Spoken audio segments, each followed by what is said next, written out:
Shri Sai Satcharitra, Chapter 27. Favor shown by giving Bhagavat and Vishnu Sahasranam, Dikshit's Vital Vision, Gita Rahasya, Kabardes.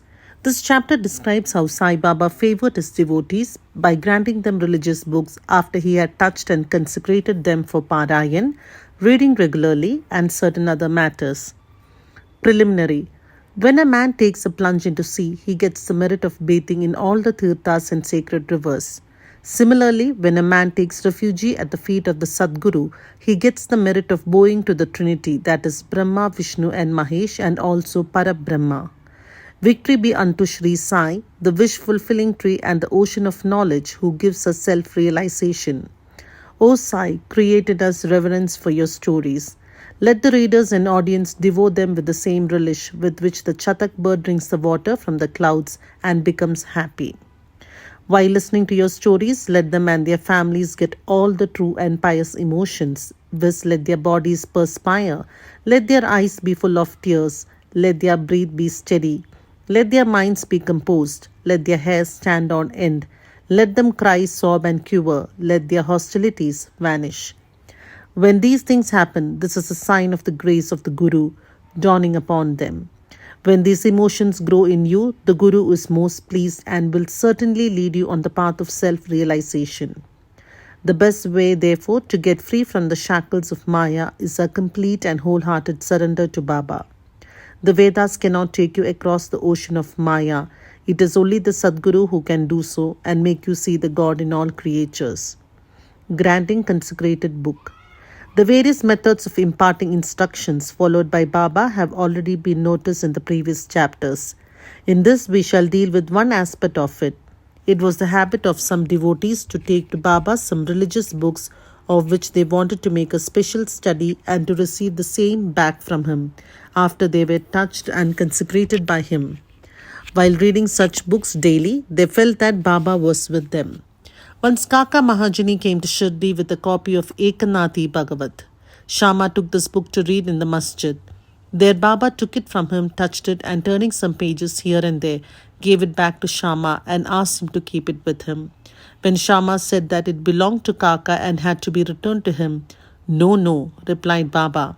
"As I have given it to you, you better keep it. It will be of use to you." In this way, many books were entrusted to Shama. Kaka Mahajani after a few days came again with another copy of the same Bhagavat and gave it in Baba's hand. Then Baba gave it back as prasad and asked him to preserve it well and assured him that it would stand him in good stead. Kaka accepted it with reverence. Shama and Vishnu Sahasranam. Shama was a very intimate devotee of Baba, and Baba wanted to favor him in a particular way by giving him a copy of Vishnu Sahasranam as prasad.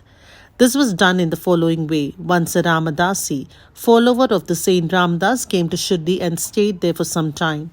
The routine he followed daily was as follows. He got up early in the morning, washed his face, bathed, and then after wearing saffron-colored clothes and besmearing himself with sacred ashes, read Vishnu Sahasranam, a book giving 1,000 names in praise of Vishnu and held second in importance to Bhagavad Gita and Adhyatma Ramayan, esoteric version of Rama's story with faith.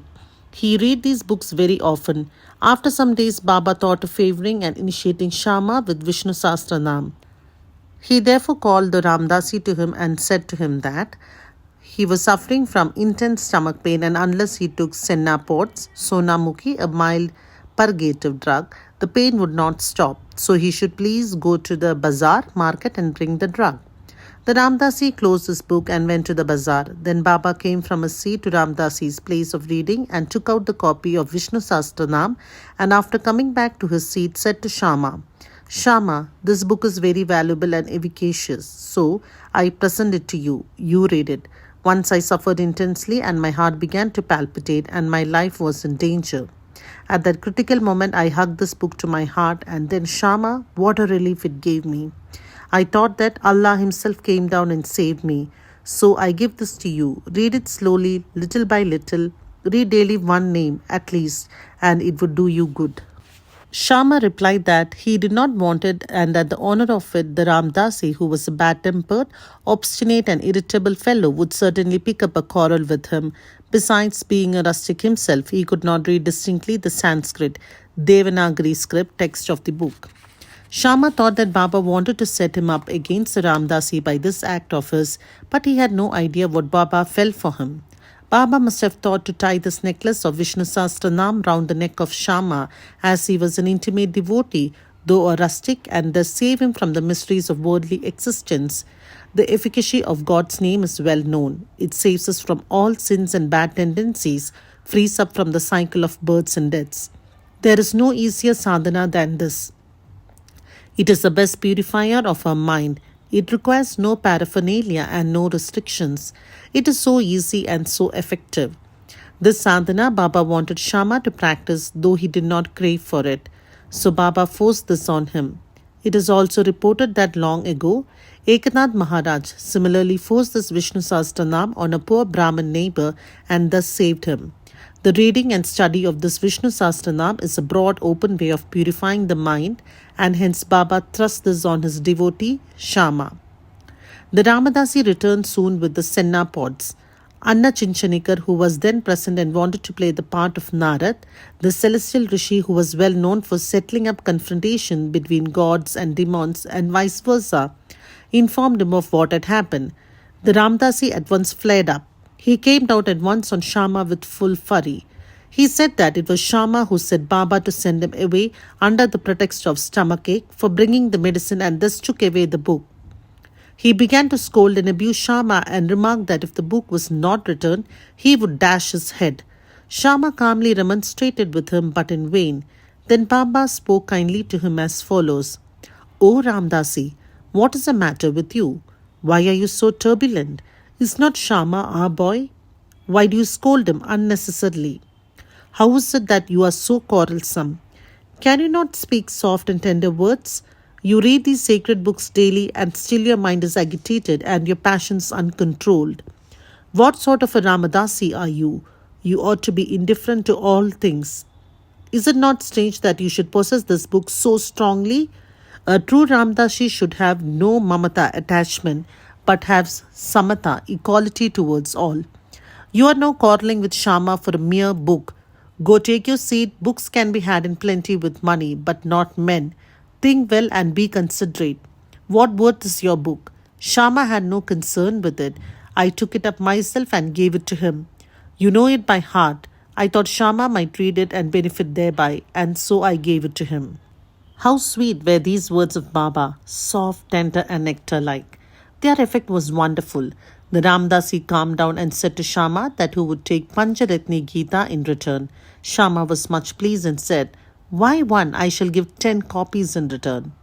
So the matter was ultimately settled. The question for consideration is, why should the Ramdasi press for Pancharatni Gita, a book for which he never cared to know, and why should he, who daily read religious books in the masjid in front of Baba, quarrel with Sharma before him? We do not know how to apportion the blame and whom to blame. We only say that, had this incident not happened, the importance of the subject, the efficacy of God's name and the significance of Vishnu Sahasranam would not have been brought home to Sharma. So we see that Baba's method of teaching and initiating was unique. In this case, Sharma did gradually study the book and mastered its contents to such an extent that he was able to explain it to Professor G.G. Narke, M.A. of the College of Engineering, Pune, the son-in-law of Shriman Bhuti and a devotee of Baba. Vittal Vision. One day while Kaka Sahib Dikshit was in meditation after his morning bath in his Vada at Shri, he saw a vision of Vittal. When he went to see Baba afterwards, Baba asked him, "Did Vittal Patil come? Did you not see him? He is very elusive. Hold him fast, otherwise he will give you the slip and run away." Then at noon, a certain hawker came there with 20 or 25 pictures of Vittal of Pandharpur for sale. Mr. Dikshit was surprised to see that the form of Vittal he saw in his meditation exactly tallied with that in the picture, and he was also reminded of Baba's words. He therefore bought one picture most willingly and kept it in his shrine for worship. Gita Rahasya. Baba always loved those who studied Brahma Vidya, metaphysics, and encouraged them. To give an instance, once Bapu Sahib Jog received a post parcel. It contained a copy of Gita Rahasya by Lokmanya Tilak. Taking it under his armpit, he came to the masjid and prostrated before Baba when the parcel fell at Baba's feet. Baba inquired what it was. It was opened then and there, and the book was placed in Baba's hand. He turned some pages here and there for a few minutes and took out a rupee from his pocket, placed it on the book and handed the same with the rupee to Jog and said to him, "Read this completely and you will be benefited." Mr. and Mrs. Karpade. Let us close this chapter with the description of the Karpades. Once Dada Sahib Karpade came with his family and lived in Shri for some months. The diary of his stay has been published in English in the Shri Sai Leela magazine, 1 volume. Dada Sahib was not an ordinary man. He was the affluent and the most famous advocate of Amaravati, Berar, and was a member of the Council of State, Delhi. He was intelligent and a very good speaker. Still, he dared not open his mouth before Baba.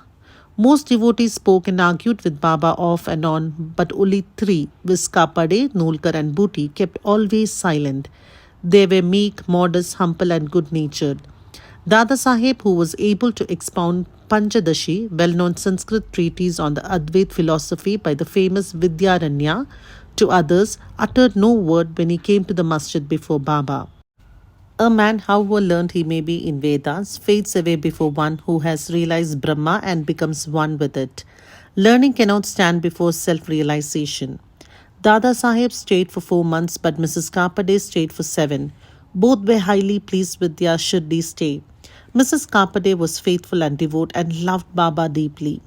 Every noon she brought Naivedya herself to the masjid, and after it was accepted by Baba, she used to return and take her meals. On seeing her steady and firm devotion, Baba wanted to exhibit it to others. One noon she brought a dish containing sansa, wheat pudding, puris, rice, soup and kheer, sweet rice, and other sundry articles to the masjid. Baba, who usually waited for hours, got up at once, went up to his seat and removing the cover from the dish, began to partake of the things zealously. Shama then asked him, "Why this partiality? At times you throw away dishes of others and do not care to look at them. But this appeals to you earnestly. Why is the dish brought by this lady so sweet? This intrigues us," Baba then explained. "This food is really extraordinary. In former birth, this lady was a merchant, fat cow yielding much milk.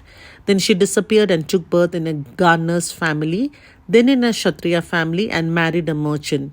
Then she was born in a Brahman family. I saw her after a very long time. Let me take some sweet morsels of love from her dish." After saying this, Baba did full justice to her dish, washed his mouth and hands, belched out as he was fully satisfied and resumed his seat. Then she bore down and began to shampoo Baba's legs, and he began to talk with her and knead her arms which were shampooing his legs. On seeing this reciprocal service, Shama began to joke and said, "It is going on well. It is a wonderful sight to see God and his bhaktas serving each other." After being pleased with her sincere service, Baba asked her in low and fascinating tone to chant Rajaram, Rajaram, then and always, and said, "If you do this, your life's object will be achieved, your mind will attain peace, and you will be immensely benefited." To persons unfamiliar with spiritual matters, this might appear as a polite gesture, but really it was not so. It was a case of what is technically called Shakti Part, that is, transference of power from the Guru to the disciple. How effective were Baba's words! In an instant they pierced her heart and remained there. This case illustrates the nature of the relationship that should subsist between the Guru and the disciple. Both should love and serve each other as one. There is no distinction nor any difference between them. Both are one, and one cannot live without the other. The disciple placing his head at the Guru's feet is a gross or outward vision. Really and internally they are both one and the same. Those who see any difference between them are yet unripe and not perfect. Both to Shri Sai, peace be to all.